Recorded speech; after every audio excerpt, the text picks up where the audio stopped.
Where did they challenge you most tonight? What did you see that you'll now work on differently going forward? I mean, their offense is probably as fast as we'll see the whole season. And if they're in system, they're a very challenging team to stop. You saw there was a couple of times we really struggled to get the ball up, or they were one-on-one because we just had to cover two hitters. So props to them. They were a really challenging team to play and dig even. So, yeah, hopefully we don't see that much speed this whole season, but I thought they did a great job with that. Nicklin, is Caitlin hard to set sometimes? She just touches so high, I gotta keep getting it up there. But she does a great job of managing the low sets as well, and we'll keep working on. We just started building that connection with each other, so we'll work on that definitely coming up, and try to smooth that out a little bit. Because we all know how dangerous Caitlin Horde can be when she's swinging, and we just got to get her in a better position. What did you both tell yourselves after going down 4-0 early to start the third set? What did you kind of tell yourself to kind of keep that mentality and keep going? Yeah, we preached before the game and even during it, let's have a next point mentality. They're a great team. They're going to make plays. We just kind of got to move on to the next one. So even though we were down 4-0, I think in the third, it was just like, all right, next point, we're going to side out and then try to gain the momentum back and serve tough and try to get them out of system. Holly, you guys, Nebraska ran a couple times that triple block. Is that something special in the 6-2 that you can do? Because you get the three attackers on the front row, and how effective was that for you tonight? Yeah, I think we used the triple block a few times last year, I feel like, but this LMU offense specifically, they ran their out-of-system sets really inside, so they were getting a couple of weird touches off the middle, so I figured since they were so inside, it was just easy for me to just jump in there and just help out. I would say it is nice having all three big hitters in the front row at all times. It's definitely helpful, but yeah, so it just kind of happened in the moment. I just decided to. What does that say about the depth that you guys have at attacker to be able to unroll 6-2 and really, the balance is pretty well balanced attack? Yeah, I think it's really awesome just having all of us in there and having such a deep bench and just having offense coming from all angles of the court is just really special, and it's just really good for our team, I think, especially just keeping our offense numbers high. So, did you guys feel comfortable enough with the 6-2 that you might be comfortable, I guess, with it, doing with it further down the line? Yeah. Yeah, I mean, I don't know. We'll have to see. So far, yeah. it's been great. Obviously, we'll just keep trying to improve it and get it better, and we'll see if we're still doing it later down the line. You're having a good time serving, it seemed like, for a little bit. What were you kind of seeing? Because some of them, you were putting them in a very specific place. What were you seeing with some of those serves? Yeah, I was just really trying to thump it. I've been giving free balls on my serve, so I was trying to thump it a little bit. And then he called me the short one, and I was like, I'm going to go for it. And I served it very short. I almost had a heart attack when I let go of it. I was like, please go over, please go over. And it went over. But I think that kind of got them out of system. So, yeah, I was just focusing on thumping it and kind of serving it where they weren't instead of at them. Last questions from Nicklin or Allie. How well did Maddie play for either of you? I mean, she had 8 kills, no assists, but I think also 9 digs on defense. She really seemed really kind of angry. Lexi does what Lexi does, but Maddie really was kind of second defense banker for y'all. How well did Maddie play out there? Yeah, I think Maddie is just always a very stable player, and just having her on the court is very solid for our team, and just she's a great foundation for everyone. We all look up to her, and she is, like I said, just very consistent, and I expected her to, she always does, really well. All right, thank you. Thank you. Thank you, guys. Thanks.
What the Huskers have to say?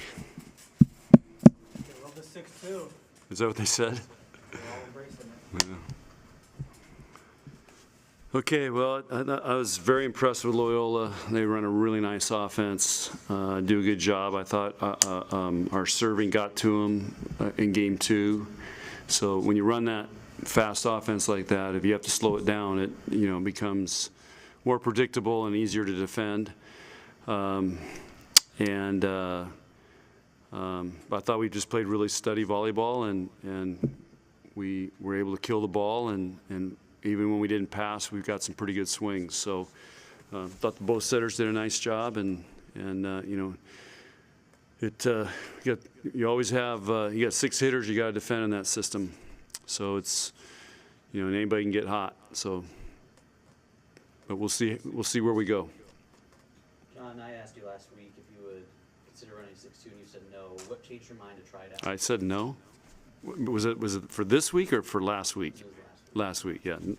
We were not thinking about a 6-2 last week. What changed your mind about switching up this week? It's something we've talked about.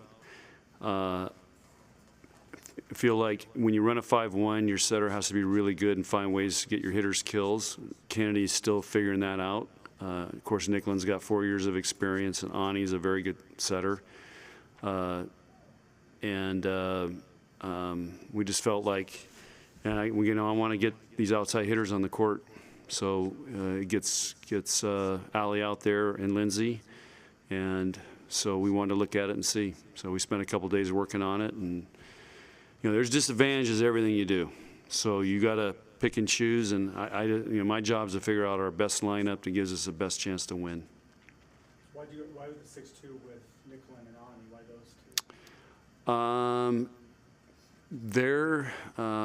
I just feel like they've been setting really well, and we've been still training Nicklin, and they're just a little more comfortable, I think, in that running a 6-2, and so I just felt like going with the experience there, because it is a lot to change, and it creates all kinds of new lineups and new placement and new people next to each other. So you've got to have, those 2 guys can handle it. How did you feel the transition went between the 2 of them? One was on the floor and the other one was right now. Yeah, and that's another reason. In 5-1, the setter's out there all the time. In a 6-2, you're in, you're out, you're in, you're out. Well, Ani's used to that. Her whole career here, she's been a sub that's come in. We let her go through the back row before, and Nicklin, I think, is at a point she can handle anything. So. But that is setters like to be in a rhythm, and they have to mentally kind of hang in there until their turn comes, until they get to go back in. Looking ahead next week, do you think you're going to run a 6-2 maybe against France? I don't know. I got to look at the video and practice tomorrow, and we got another match on Saturday. So I guess look at the video and see, and see what my assistant coaches think. Did you come close to running out of subs in any of the sets tonight? No, not tonight. I know that was a consideration. Right. You still played Kenzie in there. Was that what appealed to the 6-2, be able to get her still on the court? Right, and that's that. We want her out there as much as we can, so we start to get her through as much as we can before we have to burn a sub. So she started at right front tonight, and was going to hit out of the front row, and we were a little discombobulated because we only worked on it a couple days. Well, like I said, it was all new for them. Whitney forgot to go to her spot, and so we had a lot to smooth out. But we're trying to keep get her in the match as much as we can to take advantage of her back row. That's one of the disadvantages of a 6-2. You can't serve sub. You might get one sub going like Kenzie because you got your other setter opposites subbing. That's why Becca your middle has to serve now. And Becca did a really good job tonight. That kid competes. She made some amazing plays tonight for a middle blocker. Haven't seen that in a while. I think she had a block on their overpass. Overpass you went from block. Is that the type of athleticism you see from her a lot? Well, but just the plays, she came down there. She came off the net and flew. The ball was like 6 inches off the ground. She came and flew there and popped that thing up. And, you don't see many middles in America doing that. That was a ESPN type play. Coach, you had a lot of players contribute tonight. Who would you say impressed you the most? I never look at who impresses because, you know, I look at how our team plays and do we play with each other, for each other as a team? Are we trying to become a great team? And that's, if you do that, then people are going to stand out. And at times, everybody kind of stood out tonight. Did you make progress in the serving game? A little bit. We started off shaky because I've had the heat on them, and we have 5 aces, 6 errors, so that's a pretty good night against a very good passing team. They're very good, and their numbers last weekend were higher than ours passing. And even though they lost, they should have never lost to Kansas last week. They never should have lost, and Utah was close, and then they beat Utah Valley. Yeah. So a team's going to win some games. Are you going to see another team as fast as Loyola Marymount this year? I'm sure we will. I haven't, like I said, I haven't looked at Mississippi yet, so I don't know what they're doing. I haven't seen. I'm looking on our next opponent. So, but there will. I mean, that is a trend in college volleyball to go faster. So we could see more of it. Yeah. I don't know in the Big Ten if we'll see some of it, but you know that'll be interesting to follow that. How would you evaluate Allie's performance tonight? She did great. Yeah, it's kind of her, you know, she's missed some, so it's kind of her first.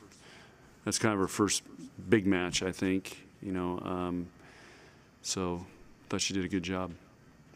Looking ahead to Saturday, you're playing Ole Miss. How do you feel playing against Kayla Batenhorst, who used to be on your side coaching for you, now playing against her? Yeah, well, I coached her too, so I'm proud of her. She had a great turnaround at Ole Miss, and it's fun when these former players come back here, as long as the Huskers win. All good? Okay, guys, thanks.